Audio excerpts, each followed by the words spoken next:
Here in this motel, on top of this balcony, a tragedy has just occurred. One of the most influential civil rights leaders has just been assassinated, and chaos has ensued. While people are scrambling for help or seeking cover from other possible bullets, everyone is confused by what has just happened. Where'd the shots come from? And more importantly, who did this? While help is on the way, it is unfortunately too late for this brilliant man. He'd fought the good fight for civil rights and justice for all, and he was cruelly taken out in the process. But what many don't know is that he is not the only one that will suffer this fate. There are two very important people in his life that are about to suffer the same demise. Question is, who are they and why?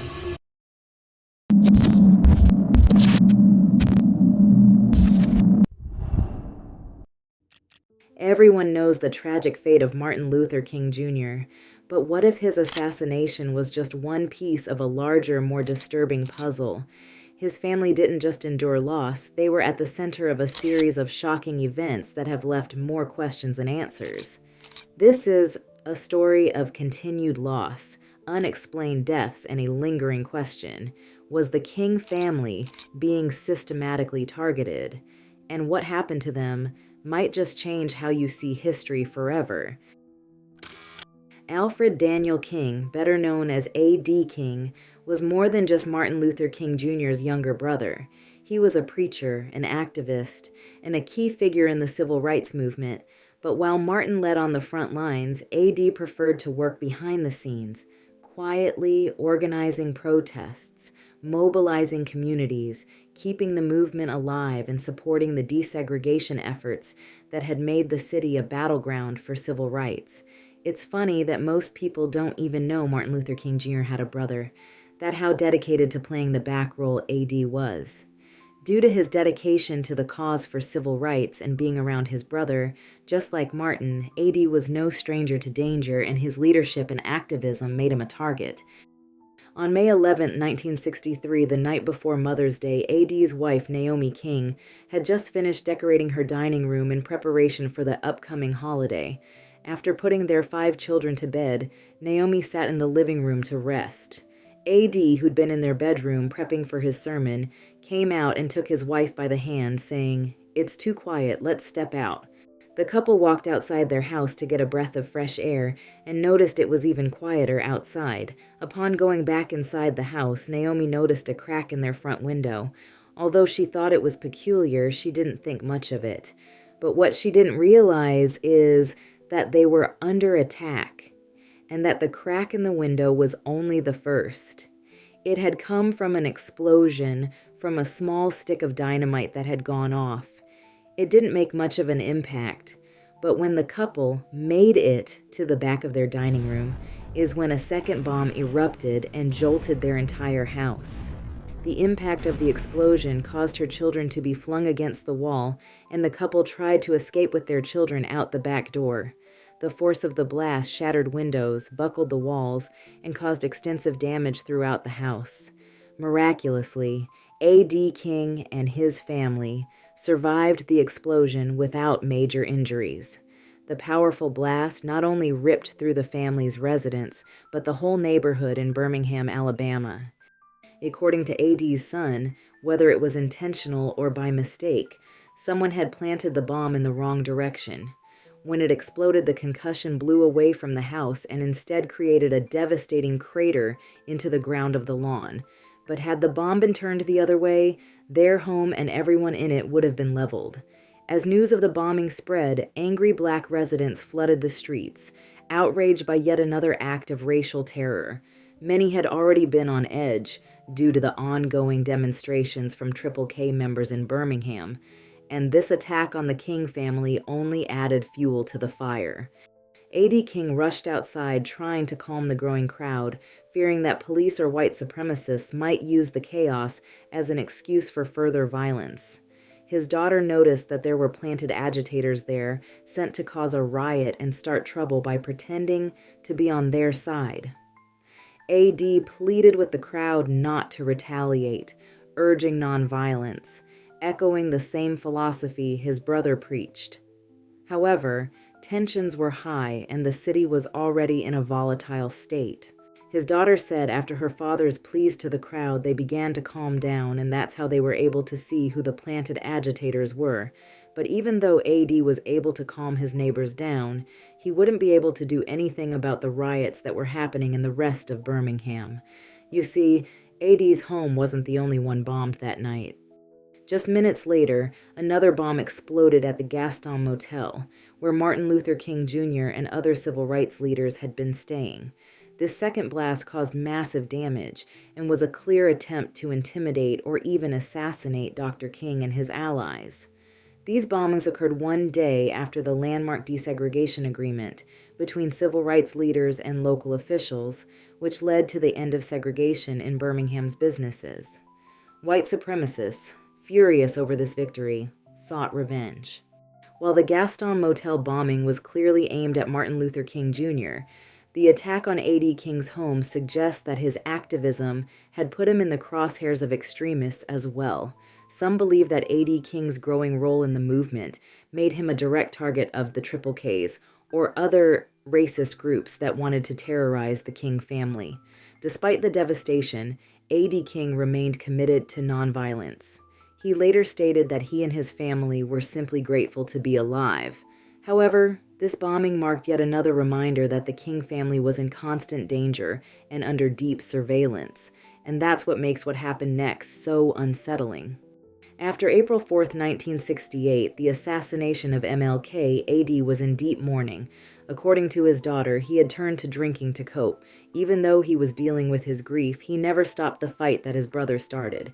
He continued to play the same role in the fight for civil rights as he had before.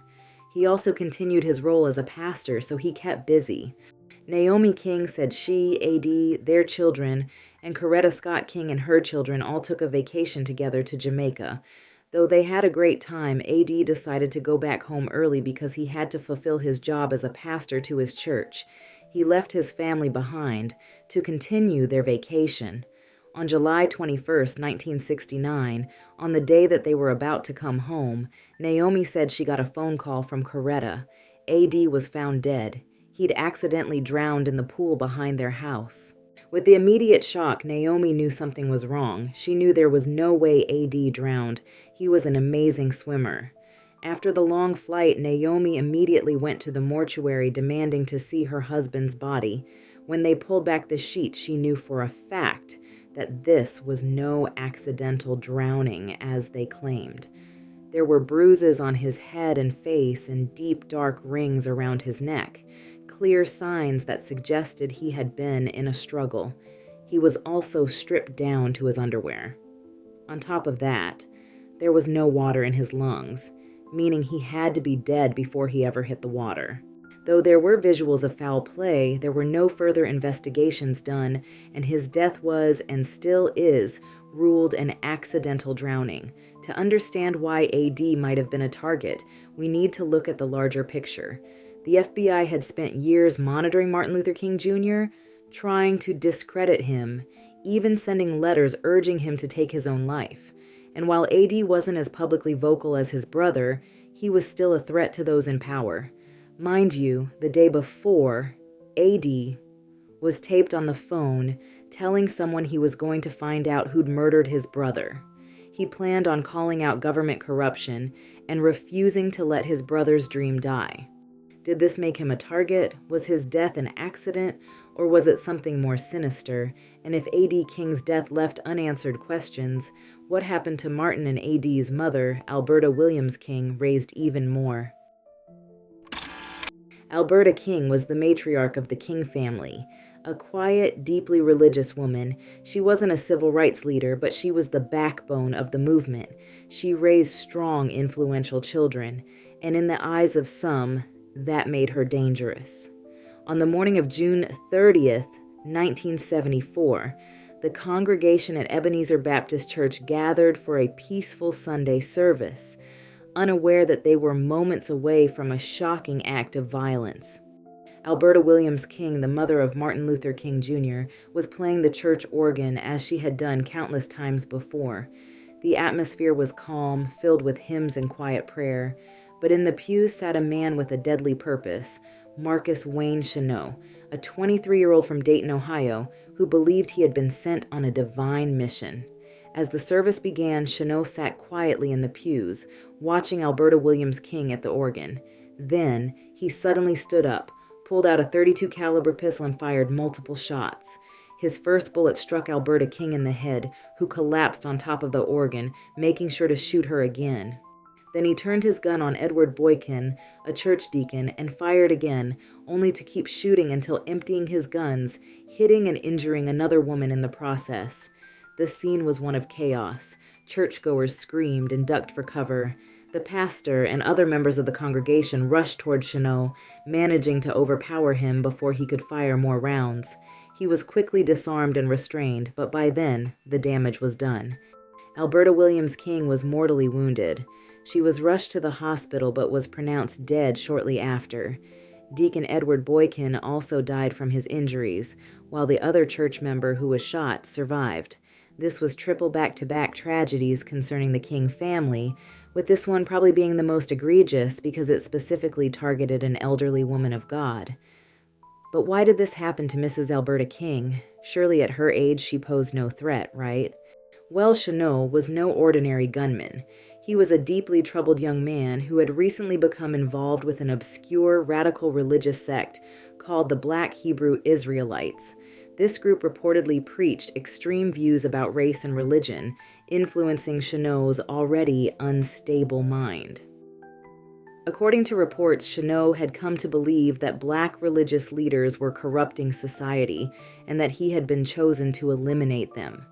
Taking a 12-hour ride on the Greyhound bus, Cheneau arrived in Atlanta in late June 1974, carrying 2 pistols and a strange obsession with the King family. Witnesses later testified that in the days leading up to the shooting, he had been speaking erratically about his divine mission. How he was angry at seeing pastors and religious leaders driving fancy cars and expensive jewelry at the hands of their congregations. Some witnesses say he explicitly mentioned targeting Martin Luther King Sr., the patriarch of the King family and a senior pastor at the Ebenezer Baptist Church.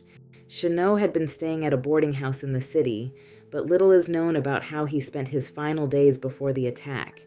What is clear is that when he entered Ebenezer Baptist Church that Sunday morning, was fully prepared to carry out that cold-blooded act. When police questioned Marcus Wayne Cheneau, his statements were chilling. He claimed that all Christians are my enemies, and that he was on a mission to kill black ministers. He also reportedly said that his true target had been Martin Luther King Sr., but since he couldn't reach him, he shot Alberta instead. Also, during his mental health examinations, the doctors diagnosed him with schizophrenia and grandiose delusions, and many people would say that was it. That, at first glance, this seemed like a senseless act of violence from a mentally unstable man, but it wasn't that cut and dry, at least not to some major figureheads. Cheneau's devious actions raised serious questions. Was he acting alone, or had someone influenced him? His ties to the mysterious religious sect in Ohio fueled speculation that he had been brainwashed or manipulated, or even sent by someone with an agenda. Some believed he was mentally ill, while others thought he was part of a larger, more sinister plot. Key figures of the civil rights movement, Jesse Jackson and Dick Gregory, seemed to believe there was way more to these slayings than was being said. Jesse Jackson, who was a close associate of Martin Luther King Jr., expressed his shock and sorrow over the murder of Alberta Williams King. He saw the killing as part of a broader pattern of violence targeting the King family and civil rights leaders. He said, "They seem to be too strategic and coming too regular to be the work of a lone berserk gunman. This was not some random act. The King family was a symbol of change, of resistance against oppression, and there were those who wanted to see them destroyed.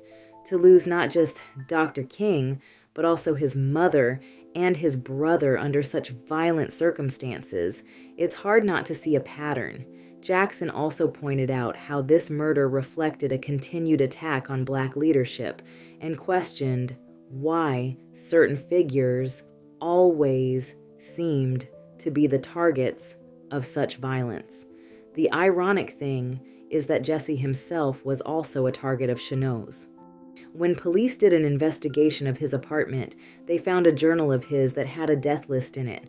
There were 10 names on it, and amongst those on the list was Aretha Franklin, Reverend Abernathy, and of course Jesse Jackson. They even found a Greyhound bus ticket for Chicago, where Jesse lived, that Chenault had written on top of. He wrote, "Father's Day Massacre Canceled." Civil rights activist and comedian Dick Gregory was known for his outspoken views on government conspiracies, particularly regarding the assassination of black leaders. He was deeply skeptical of the official narrative surrounding Alberta King's murder. He said, "If anybody can believe that a cat from Dayton, Ohio can get on a bus with 2 guns and don't shoot nobody until he gets to Atlanta in church, then they're crazy.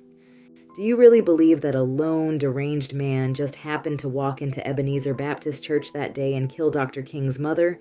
Come on now. They couldn't kill Daddy King, so they took out his wife instead. This wasn't just some random act, this was a message." Gregory suggested that Marcus Wayne Chenault might have been a pawn in a larger scheme, and that the targeting of Alberta King was no coincidence. He often spoke about how the murders of prominent civil rights figures, including MLK Jr., Malcolm X, and even A.D. King, needed to be re-examined for deeper, more sinister connections. Every time a black leader rises up, he or someone close to him ends up dead. That's not a coincidence. That's America. Both Jackson and Gregory highlighted how the assassination of Alberta Williams King fit into a disturbing pattern of violence against the King family. Their words continue to fuel speculation about whether this was just an isolated tragedy or something far more calculated. Marcus Wayne Chenault was arrested and charged with 2 counts of murder. During his trial, his defense attorneys argued that he was mentally unstable, but he was ultimately convicted and sentenced to death to the electric chair. But with the King family being opposed to the death sentence and their belief in forgiveness, his sentence was later commuted to life in prison due to concerns about his mental health. He spent the remainder of his life behind bars, dying in prison in 1995 from a stroke. In just a few years, Martin Luther King Jr. was assassinated. Only 15 months later, A.D. King was found dead. Then Alberta Williams King was murdered in church. 3 tragedies, 3 disturbing deaths. But were they just coincidences? Coretta Scott King once said she believed the violence against their family was not random. Naomi King questioned the official cause of A.D.'s death for years, and yet no deeper investigations were ever done, no second autopsies, no further questions. There just seems to be open secrets that surround the demise of the King family and those they've left behind, but never anything definitive. It can be frustrating for those seeking justice, especially for the very family who fought so hard for us all. History has a way of burying uncomfortable truths, but when you step back and look at the bigger picture, the question remains: was the King family deliberately silenced? So lurkers, what do you think? Have you ever heard of these cases about the assassinations of the King family? Do you think they were deliberately targeted? Do you believe the official stories about them? Let me know below.